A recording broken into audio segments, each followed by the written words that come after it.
A few years ago, I did a spotlight video on Beast Academy Math, and today I'm going to do kind of a where is it now type of video. If you haven't watched that video, I go into the details of the program then, and my thoughts on what I like and what I don't like. I'll pop it up here as well as down in the down bar. If you have any questions about Beast, be sure to one, check out the video, and two, leave them down in the down bar. I would love to talk to you about Beast because it's definitely a program that I am really passionate about. If you are not familiar with Beast Academy Math, it's put out by the Art of Problem Solving Publishing Company, which has traditionally been a middle school and high school company.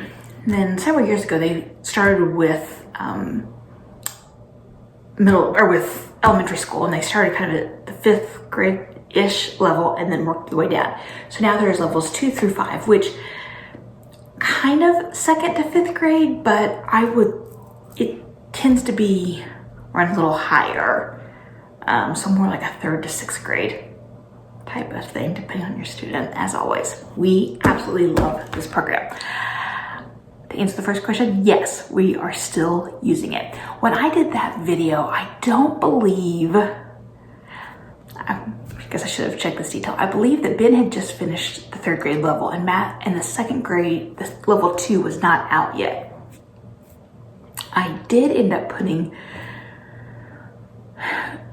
level 2, we did one book with Matthew because that's all that was out, and he did fine with it. That was in 2nd grade. And then that was at the end of 2nd grade year. And so in 3rd grade, I was going to continue with level 2, but I took a placement test for him and he was ready for level 3.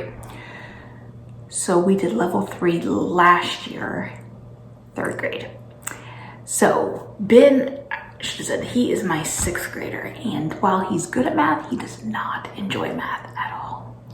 So we had tried several different curriculum, and this one has been the best fit for him as far as like less resistance and that sort of thing.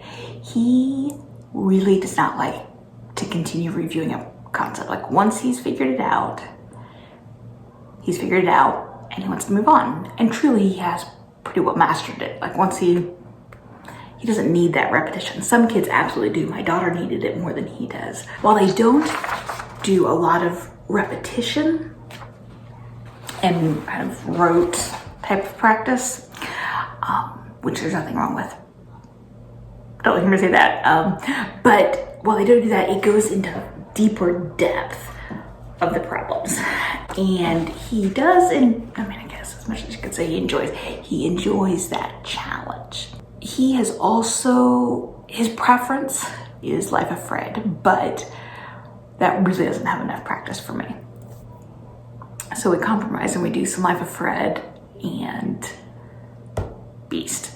We are behind on this because we had a late start, long story on that, but we had a late start to the school year for math. So I am hoping to finish 5B and then 5C this school year. Then in 7th grade, move into 5D, and then pre-algebra. Now, Matthew is my 4th grader, and he really likes math. He flew through level 3 without any difficulty.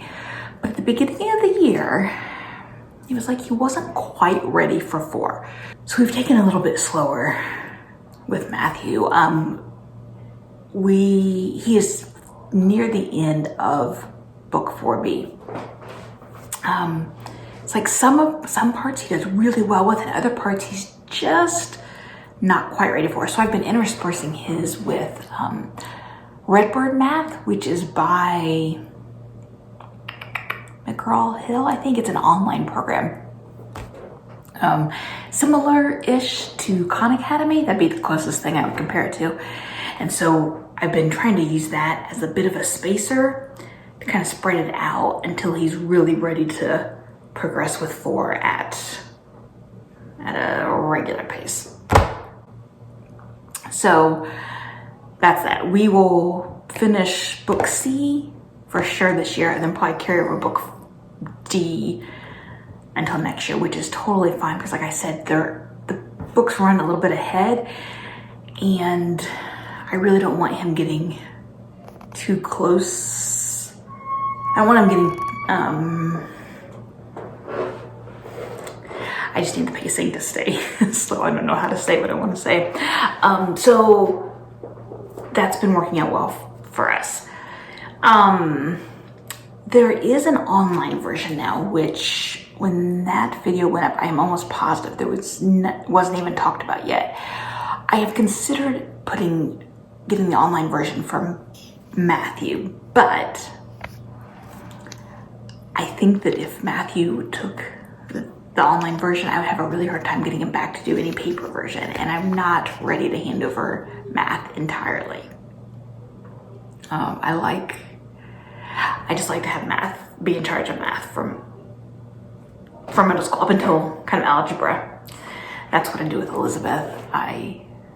We did math all the way through pre-algebra, and then I put her into an online class, and that's my plan for the boys as well. I just think that's a good, I enjoy teaching math, but math is one of those subjects to me that if you miss a concept, it's gonna kind of snowball. And if I hand over the math to an online version or something, I think it would be really easy for me to miss that they don't have a strong enough understanding of something. So to keep me in check, and partly because I just enjoy teaching it, we're gonna keep math. So that's why I haven't put them into the online version yet. Now, a common complaint with Beast Academy is that it doesn't look like it's well laid out as far as you should do these problems on day one, and these problems on the next day, and these problems on the next day. Like there's a chapter to read, and then there's a bunch of pages that go along with it. That, from us, is not a problem. We just kind of work for a chunk of time, and when that time's done, however much we've done is what we've done. But they have put on their website kind of a lesson breakdown that includes the page numbers and the problems. So if you are interested in Beast, or you've tried it and that's been a problem for you, I would definitely check that out. Something else I think is really helpful is that they have chapter overviews on their website. So for each level, they kind of go through chapter by chapter and tell you kind of a parent's guide of what's going to happen in that chapter, and they explain any basic concepts that you might need to know or need to be refreshed on. I only recently found these maybe a few months ago, sometime this school year, and I thought, oh, those would have been really helpful, because usually I understand, but Beast does present things in a different way often, and having had my brain refreshed on the skill before I tried to figure out what Beast was saying would have definitely been helpful. And if you enjoyed this video about Beast Academy, head over to the playlist you see on the screen right now and check out more homeschool math and science videos. I'll see you in the next video.